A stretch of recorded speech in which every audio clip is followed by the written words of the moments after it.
a tetrad of lunar eclipses, presented by Science at NASA. For people in the United States, an extraordinary series of lunar eclipses is about to begin.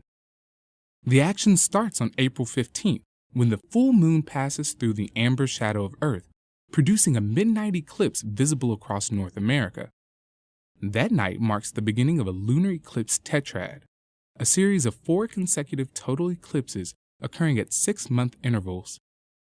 The total eclipse of April 15, 2014 will be followed by another on October 8, 2014, and another on April 4, 2015, and another on September 28, 2015. The most unique thing about the 2014-2015 tetrad is that all of them are visible for all or parts of the USA, says longtime NASA eclipse expert Fred Espenak.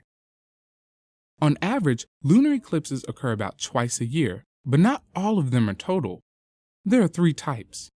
A penumbral eclipse is when the moon passes through the pale outskirts of Earth's shadow. It's so subtle, skywatchers often don't notice an eclipse is underway. A partial eclipse is more dramatic.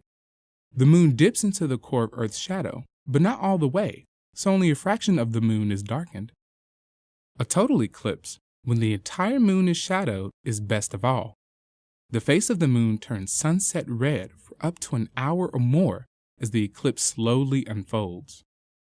Usually, lunar eclipses come in no particular order. A partial can be followed by a total, followed by a penumbral, and so on. Anything goes. Occasionally, though, the sequence is more orderly. When 4 consecutive lunar eclipses are all total, the series is called a tetrad. During the 21st century, there are 9 sets of tetrads, so I would describe tetrads as a frequent occurrence in the current pattern of lunar eclipses, says Espenak.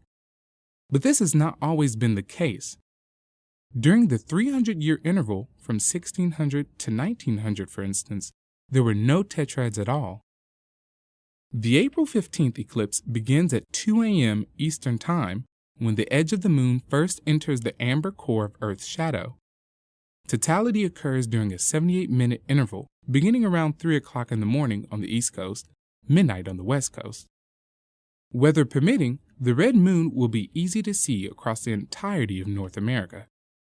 Why red? A quick trip to the moon provides the answer. Imagine yourself standing on a dusty lunar plain looking up at the sky. Overhead hangs Earth, night side down, completely hiding the sun behind it. The eclipse is underway. You might expect Earth seen in this way to be utterly dark, but it's not. The rim of the planet seems to be on fire. As you scan your eye around Earth's circumference, you're seeing every sunrise and every sunset in the world, all of them, all at once. This incredible light beams into the heart of Earth's shadow, filling it with a coppery glow and transforming the moon into a great red orb. Mark your calendar for April 15th and let the tetrad begin. For more rare occurrences in the night sky, stay tuned to science.nasa.gov.